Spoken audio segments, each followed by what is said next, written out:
Ito yung update po sa International Criminal Court at saka ho yung plano o schedule na by November ay magkakaroon na po ng actual trial sa ICC sa The Hague.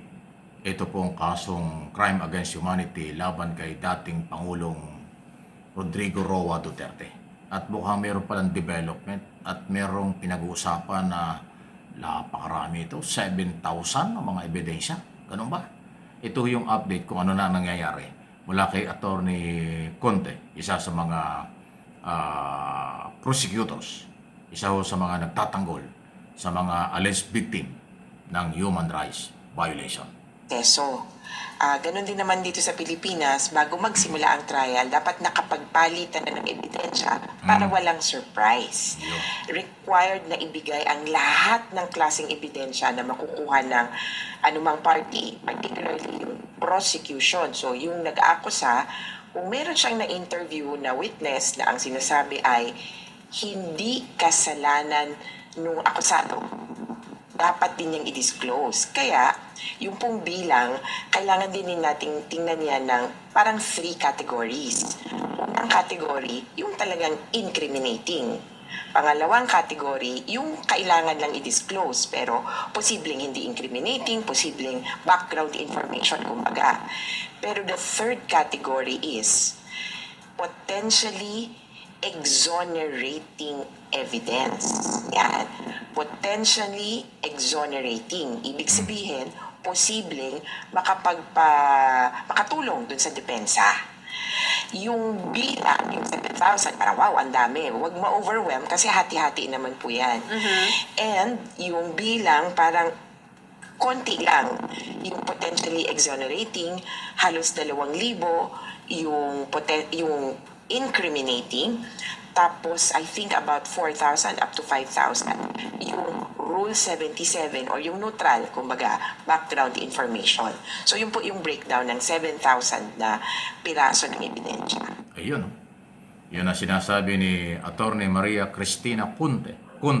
Ayan, na nakatutok ho dyan sa issue sa International Criminal Court. Update lang po yan kasi baka nakakalimutan po ninyo, nakatutok tayo sa kalamidad dito sa ating bansa, impeachment trial ng Vice President at yung issue ng investigasyon sa graft and corruption. Hindi pa po tapos yan. Okay? At itong sa ICC, mahalaga rin natin malaman kung ano nangyayari. Dahil huwag nating kalimutan, dahil mga Pilipino ang nakataya dyan. Pilipino yung complainant, Pilipino yung akusado, kaya tayo nagkaka-interest. Yung ibang bansa, wala hong interest yan. Kakaunti ang may interest yan. Okay? Hindi ito political. Ito ho ay paghahanap ng katotohanan, katarungan, at pananagutan din. Katulad ng impeachment trial. Yun po yun eh. Katotohanan, katarungan, at yung pananagutan. Yung accountability. Ganon din po yun. Hindi natin sinabing guilty na si dating Pangulong Duterte. May karapatan siyang ipagtanggol ang sarili. May karapatan din yung mga biktimang itanggol ang sarili. Kaya nga ho, mayroon trial. Actually, yung plano by November actual trial, yan ang simula. Medyo matagal po ito. Halos halos 1 taong mahigit na. Kailan pa ba? 1 taon kalahati nang nakakulong si Duterte, wala pang actual trial. November pa. Pagdating ng Marso ng susunod na taon, eksaktong 2 taon nang nakakulong. Kasi nga, non-bailable offense ang crimes against humanity. Si Bato de la Rosa ay nagtatago dito pero may warrant of arrest kasama dyan. Okay? So, yun po yun eh. Dahil dyan, yung sinasabing 2,002 hanggang 7,000 na mga ebidensya gano'n. Normal yung sinasabi dito ni Atty. Conte. Normal lang naman.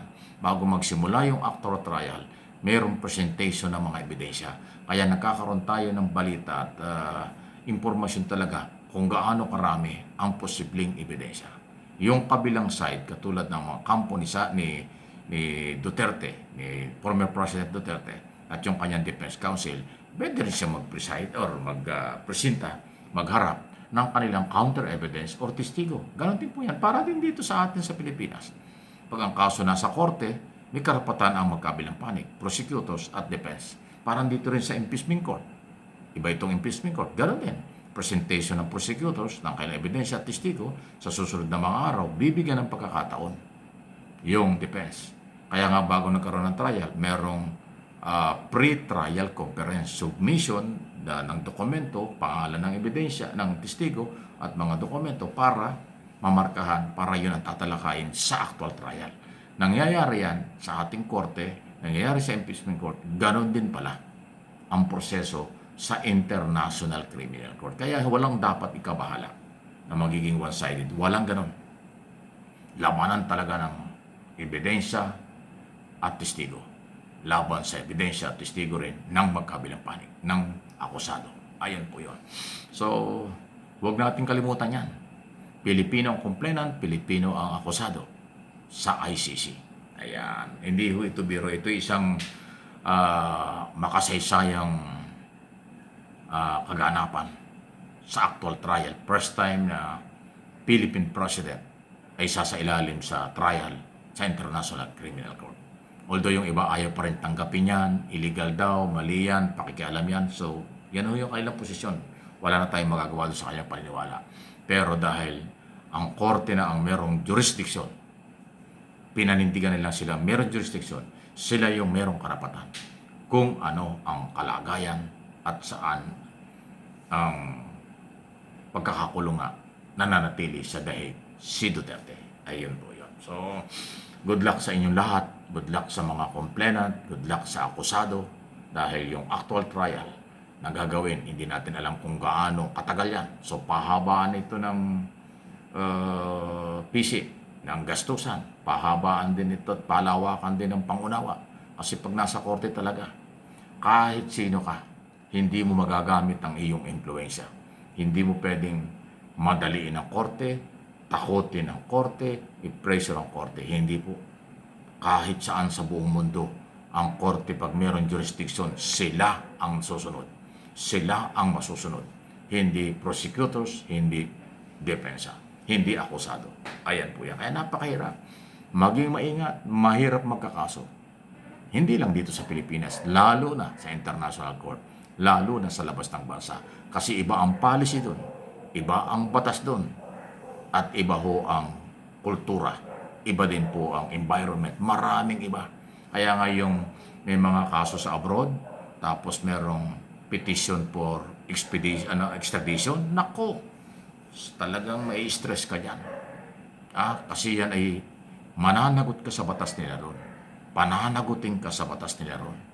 Dito naman sa ICC, dahil international ito, pananagutin ka sa kanilang mga policy at batas na kung saan member ang maraming mga bansa, hindi lang isang bansa yan.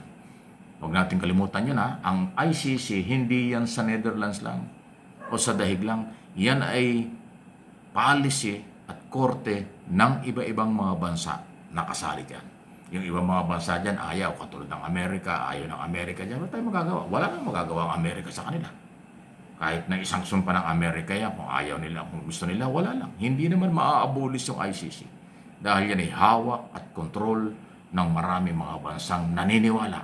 Kailangan yan para panagutin ang mga umaabuso umano, ang mga abusado ng mga head of state, president, king, or kaya general, o kaya prime minister ng iba-ibang mga bansa.